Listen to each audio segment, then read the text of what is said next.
9ஆம் தலைமுறை ஜோதிடர் கோபாலையாக்கு என் இனிய வணக்கங்கள். வணக்கம் மணிகண்டன், எப்படி இருக்கீங்க? நல்லா இருக்கிறேன். சிறப்புங்கய்யா. நல்லா இருக்கணும். அதே மாதிரி இப்போ என்னன்னா புத்தாண்டு வேற வந்துருச்சு. கண்டிப்பா. நம்ம நேயர்களும் நல்லா இருக்கணும். அதனால பலன்கள் கேட்க வந்திருக்கோம். அதுவும் முக்கியமான ஒரு ராசி தான் நம்ம மகர ராசி. சரிங்க. மகர ராசிக்கு ஒரு மாற்றம் வேணும் அப்படின்னு அவங்க எதிர்பார்க்குறாங்க. அதே அளவுக்கு கோச்சார ரீதியாக ஒரு மாற்றங்கள் இருக்கு. அந்த மாதிரி பலன்கள் எப்படி இருக்குங்கிறத நீங்க சொல்லுங்க. அதாவதுங்க, இப்போ என்னை வாழ வைக்கும் ஸ்ரீ அம்பிகை ஜோதிடத்துக்கு என்னுடைய முதற்கண் வணக்கம். அது போக இன்னைக்கு புத்தாண்டு பிறக்குது. இந்த புத்தாண்டில் எல்லாரும் மன நிம்மதியோடு, உடம்பு ஆரோக்கியத்தோடு, தான் நினைத்த காரியங்கள் ஒரு 60%, 50% நடந்து அவங்க எல்லாரும் நல்லா இருக்கணும்னு சொல்லி நான் எல்லாம் வல்ல இறைவனை வேண்டிக் கொள்கிறேன். அப்போ இந்த புத்தாண்டு பிறக்கும்போது எல்லாத்துக்குமே ஒரு ஆசை, இந்த வருடமாவது நாம் நல்லா இருக்க மாட்டோமா, நம்மளுடைய கஷ்டங்கள் தீராதா, நம்மளுக்கு ஒரு குழந்தை பிறக்காதா, நம்மளுக்கு ஒரு கல்யாணம் நடக்காதா, நாம் வெளிநாடு போக மாட்டோமா, இது மாதிரி பார்த்தீங்கன்னா எத்தனையோ கனவுகளோட அவங்க எதிர்பார்த்து புத்தாண்டை எதிர்பார்த்து இருக்கிறாங்க. அந்த புத்தாண்டு இப்போ பிறக்க போகிறது. கண்டிப்பாக இந்த புத்தாண்டில் எல்லா வளமும் பெற்று நல்லா இருப்பீங்க. அது போக இந்த புத்தாண்டாகப்பட்டது ரோகிணி நட்சத்திரம் சந்திர பகவானுடைய ஆதிக்கத்தில் பிறக்குது. அது போக வியாழக்கிழமை நாளில், குருவுடைய நாளில் இந்த புத்தாண்டு பிறக்குது. சூரியனுடைய ஆதிக்கத்தில் 1ஆம் நம்பரில் இந்த புத்தாண்டு பிறக்குது. அப்போ சூரியன், குரு, சந்திரன் இந்த ராஜ கிரகங்களுடைய அனுகிரகத்தோடு தான் இந்த புத்தாண்டு பிறக்குது. அப்போ அந்த சூரியன்னா யாரு? 5ஆம் இடம், குழந்தை பாக்கியம். அப்போ அந்த குழந்தை பாக்கியம் இல்லாதவர்களுக்கு கண்டிப்பாக குழந்தை பாக்கியம் கிடைக்கும். அப்ப அந்த குழந்தை பாக்கியத்துக்கு யாரெல்லாம் தவம் இருக்கிறார்களோ, யாரெல்லாம் இந்த குழந்தை பாக்கியம் கிடைக்கும்னு சொல்லி இதற்கு முன்னாண்ட எத்தனையோ தெய்வத்தை வேண்டி வரம் இருந்தார்களோ அவங்களுக்கு எல்லாத்துக்குமே இந்த பீரியட்ல புத்திர பாக்கியம் கிடைக்கும். அது போக அரசியல், அது போக அரசாங்கம், அது போக பார்த்தீங்கன்னா மருத்துவம், இது எல்லா விஷயத்துக்குமே அவங்கவுங்க இருக்கக்கூடிய திறமைகளுக்கு வாய்ப்பு, இது எல்லாமே இந்த சூரிய பகவானுடைய அனுகிரகத்துல கண்டிப்பா கிடைக்கும். இதே பார்த்தீங்கன்னா குரு, பெரும் பணம். ஒருத்தர் பார்த்தீங்கன்னா கொஞ்சம் கொஞ்சமா பணம் சேர்த்து பணக்காரராகிறது சுக்கிரனுடைய ஆதிக்கத்துல. இந்த குரு பகவானுங்கிறது பணம் சேர்த்து பெரிய பெரிய பணக்காரர் இருக்காங்க இல்லையா, அவங்க தான் இந்த குருடைய ஆதிக்கம். அப்போ இந்த குருடைய ஆதிக்கத்தால எல்லாரும் பணம் சம்பாரிச்சு ஒரு வசதியான வாழ்க்கை வாழ்வதற்குண்டான வாய்ப்புகள் இருக்குது. அது போக பார்த்தீங்கன்னா சந்திரன் மனகாரகன், ஆத்மகாரகன், தாய், அது போக மலை, அது போக கற்பனை, இது எல்லா விஷயத்துக்குமே அந்த சந்திர பகவான் தான். அதே சமயம் அந்த சந்திர பகவான் 4ஆம் இடத்துக்குரிய கிரகம். அப்போ சொத்து, வண்டி வாகனங்கள், பூமி, வீடு, இது எல்லாத்தையுமே சேர்த்துறது அந்த சந்திர பகவான் தான். இவங்க எல்லாத்துடைய அனுகிரகமும் நல்லா இருக்கிறதுனால கண்டிப்பாக எல்லாரும் நல்லா இருப்பாங்க. அது போக இந்த குருவுடைய ஆதிக்கம்னா இந்த குருவுடைய நட்சத்திரங்களான விஷாகம், புனர்பூஷம், புரட்டாதி இந்த நட்சத்திரத்தில் பிறந்தவங்களுக்கும், சந்திர பகவானின் நட்சத்திரமான அஸ்தம், திருவோணம், அது போக ரோகிணி இந்த நட்சத்திரத்தில் பிறந்தவங்களுக்கும், சூரியன் நட்சத்திரமான உத்திராடம், உத்திரம், கிருத்திகை இந்த 3 நட்சத்திரங்கள். அப்போ இந்த நட்சத்திரத்தை பிறந்தவங்க எல்லாருமே இந்த வருஷத்துல எந்த குறையும் இல்லாமல் நல்லா இருப்பாங்க. சிறப்பு. அப்போ டோட்டலா பார்த்தீங்கன்னா நான் இவ்வளவு சொல்லியிருக்கிறேன்னா இவங்களுக்கு இந்த வருட காலங்கள் பொதுவான பலன் அப்படின்னா இந்த உலகத்துக்கே சொல்லலாம், தங்கம் விலை கண்டிப்பா ஏறும். இதை கண்டிப்பா மக்களும் விரும்பி வாங்குவாங்க. ஆனா விலை ஏறிட்டே இருக்கும், மக்களும் விரும்பி வாங்குவாங்க. அது போக அரசியல்ல நம்ம ஏதாவது ஒரு மாற்றம் கொண்டு வரோம்னு நினைப்போம். நாம நினைக்கிறது ஒன்றும் நடக்கிறது ஒன்றா இருக்கும். நம்ம அரசியலுக்கு போக வேண்டாம். இருந்தாலும் இந்த வருஷத்துல எலெக்ஷன் இருக்கிறதுனால இதை நான் சொல்றேன்.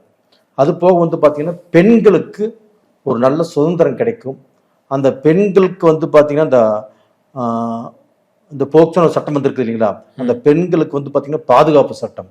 அப்போ வந்து அந்த பெண்களுக்கு ஒன்றுமே அந்த பாதுகாப்புங்கிறது இந்த வருடத்தில் ரொம்ப நல்லா இருக்கும். அது போக பெண்கள் எதுலையாவது இப்போ ஒரு அரசியல் இருக்கிறாங்க, ஒரு நல்ல ஜாப் இருக்கிறாங்க, பெரிய போஸ்டிங் இருக்கிறாங்க, இதில் முன்னிலைப்படுத்துவார்கள். இல்லை அவங்க நல்ல ஒரு பொசிஷனுக்கு வரக்கூடிய வாய்ப்புகள் நல்லா இருக்குது. அப்போ டோட்டலாக பார்த்தீங்கன்னா இந்த மாதிரி ஒரு அமைப்புகள் இருக்குது. அது போக மருத்துவத்திலையுமே இப்போ வந்து ஒரு மருத்துவம் ஒரு நோய்க்கு மருந்தே கண்டுபிடிக்க முடியல, ஒரு நோய்க்கு மருந்து இருந்தால் நல்லா இருக்கும்னு நினைக்கிறாங்க, இது வரைக்கும் கண்டுபிடிக்கவே முடியல. இந்த டயத்தில் அந்த நோய்க்குண்டான மருந்தையும் கண்டிப்பாக கண்டுபிடிப்பாங்க. அப்போ இது மாதிரி வாய்ப்புகள் இந்த பீரியடில் இந்த வருஷத்தில் கண்டிப்பாக நடக்கும். இப்போ மகரத்துக்கு இந்த 2026 எந்தவித பலன்கள் இருக்கு அப்படிங்கிறது சொல்லுங்க. மகரத்துக்கு வந்து பார்த்தீங்கன்னா 3ஆம் இடத்துல சனி. இந்த ராஜ கிரகங்களை வச்சு தான் நம்ம பலனே சொல்கிறோம். குரு, சனி, ராகு, கேது. அப்போ வந்து பார்த்தீங்கன்னா இவங்களுக்கு இப்போ குரு பகவான் எங்கே இருக்கிறார் அப்படின்னா 6ஆம் இடத்துல இருக்கிறாரு. அப்போ இந்த 6ஆம் இடத்துல இருக்கக்கூடிய குரு பகவான் இவங்களுக்கு வந்து தொலைதூர பயணத்தை கொடுப்பாரு. அந்த பயணத்தால் சக்சஸை கொடுப்பாரு. கடன் கிடைக்கும், பேங்க்ல லோன் கோட்டாவும் கிடைக்கும். ஆனால் இதெல்லாமே கிடைக்கும் ஒழியோ இந்த கிடைக்குதுன்னு சொல்லி இவங்க பணம் அடுத்தவங்களுக்கு கொடுத்தாலோ இல்லை அடுத்தவங்ககிட்ட வந்து பார்த்தீங்கன்னா கடன் வாங்கும் போதும் கொஞ்சம் ஜாக்கிரதையாக இருக்கணும். அப்போ வந்து பார்த்தீங்கன்னா இவங்க அவசரப்பட்டு ஒருத்தருக்கு கடன் கொடுத்துட்டாங்கன்னா அந்த கடனை திரும்பி வாங்க முடியாது. ஏன்னா 2ஆம் இடத்துல இருக்கக்கூடிய ராகு இவங்களுக்கு வந்து பார்த்தீங்கன்னா வாக்குல ராகு. அப்போ வந்து பார்த்தீங்கன்னா இவங்க கொடுத்த வாக்கையும் காப்பாற்ற முடியாது. ஒரு பக்கம் வந்து பார்த்தீங்கன்னா ஒரு பணம் நான் நாளைக்கு கொடுக்குறேன் அப்படின்னு நினைச்சாலுமே இல்லை அடுத்த வாரம் கொடுக்குறேன்னு சொல்லி ஒரு பக்கம் வாங்கினாலுமே கண்டிப்பாக கொடுக்க முடியாது. அப்போ இந்த விஷயத்துல இவங்கள் ஜாக்கிரதையாக இருக்கணும். அது போக இப்போ குடும்பஸ்தானத்தில் ராகு இருக்கிறதுனால குடும்பத்துல கொஞ்சம் மனசுக்கள், மனக்குழப்பங்கள் இது மாதிரி வருவதற்குண்டான வாய்ப்புகள் இருக்குது. அப்ப அந்த குடும்பத்துல அந்த பிரச்சனைகள் வராமல் அந்த குடும்பத்துல உள்ளவங்களே நம்மளுக்கு வந்து பார்க்க போனா நம்மளுக்கு 2ஆம் இடத்துல ராகு இருக்குது, எப்படி நம்மளுக்கு குழப்பத்தை பண்ணும், நம்மளுக்கு பிரச்சனையை கொடுக்கும், அதனால நாம பொறுமையா போய்க்கலாம் அப்படின்னு அவங்களாக நினைச்சு பொறுமையா இருந்துட்டாங்கன்னா தப்பிச்சுக்கலாம். அப்படி இல்லைன்னா வம்பு வழக்கு இது ஸ்டேஷன் வரைக்கும் போயிடும், விவாகரத்து வரைக்கும் போயிடும். இந்த மாதிரி சூழ்நிலைகள் மகர ராசிக்கு இருக்குது. அதனால கொஞ்சம் ஜாக்கிரதையாக இருந்துக்கிறது நல்ல விஷயம். அது போக இவங்களுக்கு வந்து அந்த ஜூன் 2ஆம் தேதி குரு பகவான் ஆகப்பட்டது 7ஆம் இடத்துக்கு பெயர்ச்சி ஆகிறார். பெயர்ச்சி ஆகிறது மட்டும் இல்லை, அங்கே உச்ச குருவாக கடகத்தில் போய் உட்கார்றாரு. அப்போ வந்து அந்த 7ஆம் இடத்துல போய் உட்காரும் போது மகர ராசிக்காரங்களுக்கு அந்த 7ஆம் இடம் என்பது என்ன, கலஸ்திரஸ்தானம். அப்போ வந்து அந்த குடும்பஸ்தானத்துல அந்த குரு உட்கார்றதுனால கண்டிப்பாக இவங்களுக்கு வந்து குடும்பத்துல ஒரு அக்கறை வரும். நம்ம குடும்பத்தை இதற்கு முன்னாடி இப்படி எல்லாமே நம்ம பண்ணிட்டோமே, இப்போ பொண்டாட்டியை சந்தேகப்பட்டிருப்பாங்க, நம்ம இந்த மாதிரி சந்தேகப்பட்டுட்டுமே, இல்லை வந்து பொண்டாட்டி புருஷனை சந்தேகப்பட்டிருக்கலாம், இது மாதிரி யாரை வேணா சந்தேகப்பட்டிருக்கலாம். இதற்கு முன்னாண்ட அவங்க நடந்துக்கிட்டதை நினைச்சு அவங்களே வருத்தப்படக்கூடிய சூழ்நிலை, அவங்களை நினைச்சு அவங்களே வெட்கப்படக்கூடிய சூழ்நிலை உருவாகும். அப்போ இந்த காலகட்டத்தில் அவங்க குடும்பத்தை நினைச்சு அந்த குடும்பத்தில் சந்தோஷமாக இருப்பதற்குண்டான வாய்ப்பு ரொம்ப நல்லா இருக்குது. இது போக அவங்களுடைய துணைவியாருக்கு, இப்போ மகர ராசினா மகர ராசியுடைய துணைவியாருக்கு உடல் பிணிப்பீடைகள், இந்த வயிறு சம்பந்தமான பிரச்சனைகள், அடிகர்ப்ப வலி, இதில் வந்து கொஞ்சம் பிரச்சனைகள் வருவதற்கு வாய்ப்பு இருக்கிறது. அதனால அவங்க உடம்பையும் மருத்துவ ரீதியாக கொஞ்சம் ஜாக்கிரதையாக பார்த்துக்கிறது நல்ல விஷயம்.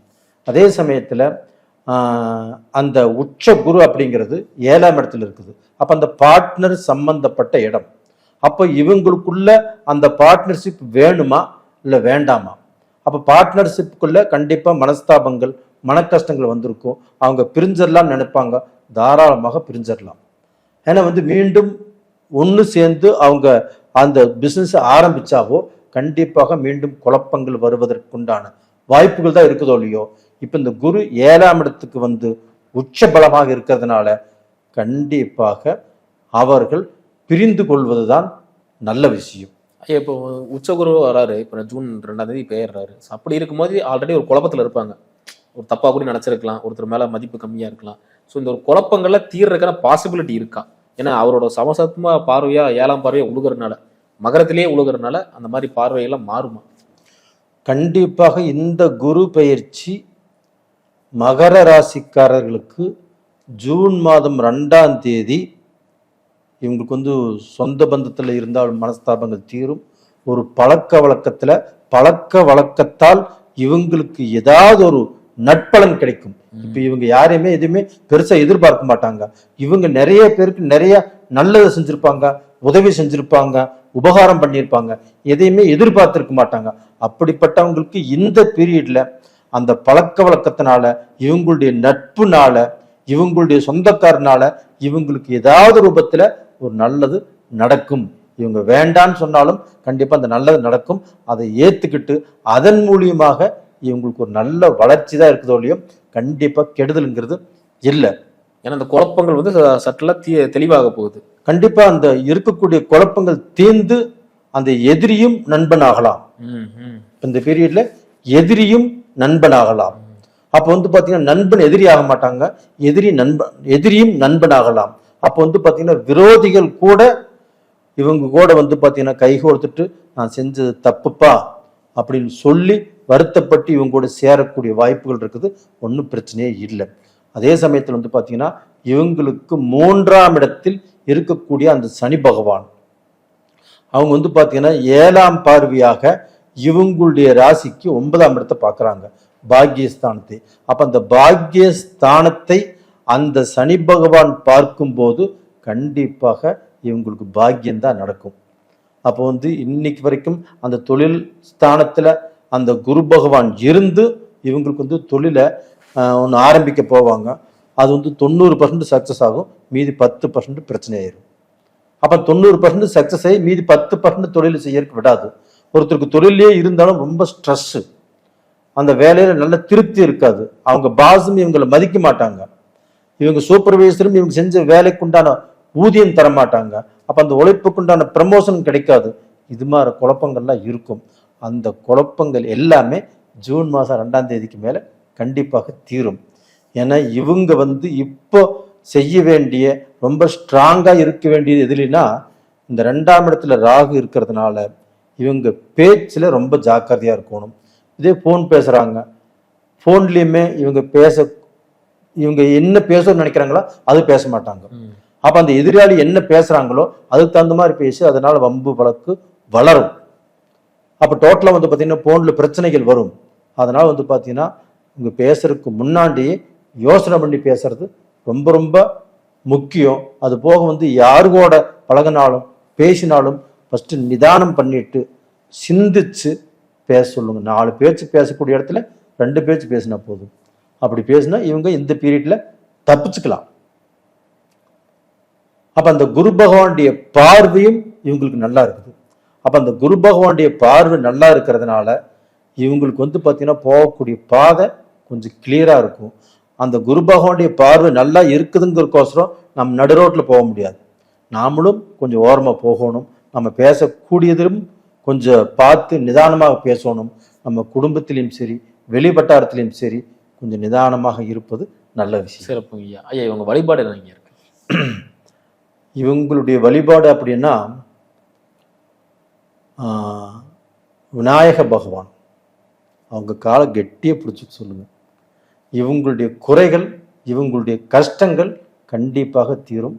அது போக அந்த ஐயப்ப சாமியை மனதார வணங்கி வந்தாங்கன்னா கண்டிப்பாக அவங்களுடைய கஷ்டங்கள் எல்லாமே தீரும், நல்லா இருப்பாங்க. இது மட்டும் செய்ய சொல்லுங்க, உறுதியாக இவங்களுடைய கஷ்டங்கள் கண்டிப்பாக தீரும். ஐயா இந்த மகர ராசியில பிறந்தவங்க எந்த விஷயத்துல ரொம்ப கவனமா இருக்கும்? மகர ராசியில பிறந்தவங்க வந்து இந்த பீரியட்ல பண விஷயத்துல, பணம் கொடுக்கல் வாங்கல்ல ரொம்ப கவனமா இருக்கணும். கொடுத்தாலும் கவனமா இருக்கணும், வாங்கினாலும் கவனமா இருக்கணும். ஏன்னா இதுல வந்து பாத்தீங்கன்னா இவங்களுக்கு பிரச்சனையே வரக்கூடிய அளவுக்கு, மனஸ்தாபங்கள் வரக்கூடிய அளவுக்கு, பேச்சால கெடக்கூடிய அளவுக்கு வாய்ப்புகள் இருக்குது. இந்த பீரியட்ல இதை மட்டும் கொஞ்சம் கண்ட்ரோல் பண்ணிக்க சொல்லுங்க. மற்றபடி எந்த விஷயத்திலையும் இவங்க தோத்து போக மாட்டாங்க. இவங்களுக்கு வந்து இவங்க பிறப்பிலேயே ஒரு வில் பவர் இருக்குது. எப்படி இருந்தாலும் நான் கஷ்டப்பட்டு எவ்வளவு அடி வாங்கினாலும் கண்டிப்பாக நான் ஜெயிச்சே தீர்வேன் அப்படிங்கிற நம்பிக்கை இவங்களுக்கு இருக்குது. அந்த நம்பிக்கை இந்த வருஷத்துல கண்டிப்பாக அந்த நம்பிக்கைக்கு ஆதரவு கிடைக்கும், சப்போர்ட் கிடைக்கும், வளர்வதற்குண்டான பாக்கியமும் இவங்களுக்கு கிடைக்கும். ரொம்ப அற்புதமா சொன்னீங்கய்யா. மீண்டும் அடுத்த காணொலியில் அடுத்தடுத்த ராசிகளை பத்தி பார்க்கலாம். நன்றி. ரொம்ப நன்றிங்க.